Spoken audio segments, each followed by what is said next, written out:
Credo comunque che all'interno... Prova a ricomporre il quadro il presidente della regione Raffaele Lombardo e recuperare la collaborazione con l'UDC. Le formali dimissioni dalla giunta dell'assessore Andrea Piraino hanno di fatto aperto il dibattito interno al terzo polo. Lombardo ha assunto ad interim la delega alla famiglia in attesa di nominare un nuovo assessore, ma il governatore nei prossimi giorni intende avviare una serie di colloqui con i leader dei partiti per fare chiarezza all'interno della coalizione e sembra intenzionato a varare la giunta politica, così come peraltro sollecitato dall'UDC.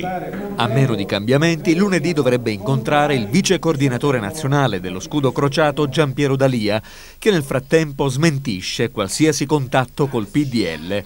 Ma un chiarimento Raffaele Lombardo a questo punto lo chiede anche al Partito Democratico. Per procedere alla ricomposizione della giunta con esponenti politici, il governatore della Sicilia attende dunque di conoscere l'orientamento del PD, ritenuto da Lombardo alleato indispensabile. E dal partito di Bersani chiede di decidere ad iniziare da cosa fare a Palermo nelle prossime amministrative. Da un lato, afferma il leader dell'MPA, il PD sostiene una linea maggioritaria di appoggio al governo regionale, dall'altro, per la città di Palermo, pare operare in piena contraddizione con le scelte compiute a livello regionale. L'UDC chiede compattezza tra gli alleati del terzo polo, che deve valere anche per le amministrative e per la prospettiva di un futuro governo alla regione. Per lo scudo crociato la pregiudiziale del Partito Democratico è forte.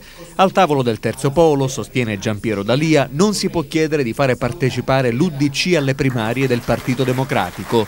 Futuro e Libertà lavora per salvare il terzo polo.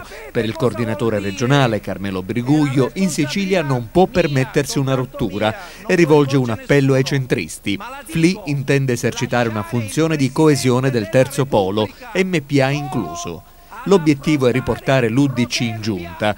UDC, MPA, FLI e API non hanno altre alternative che rafforzare il terzo polo, sostiene Briguglio, considerate le grandi difficoltà che vive il PD. Il terzo polo in Sicilia si gioca la sua credibilità.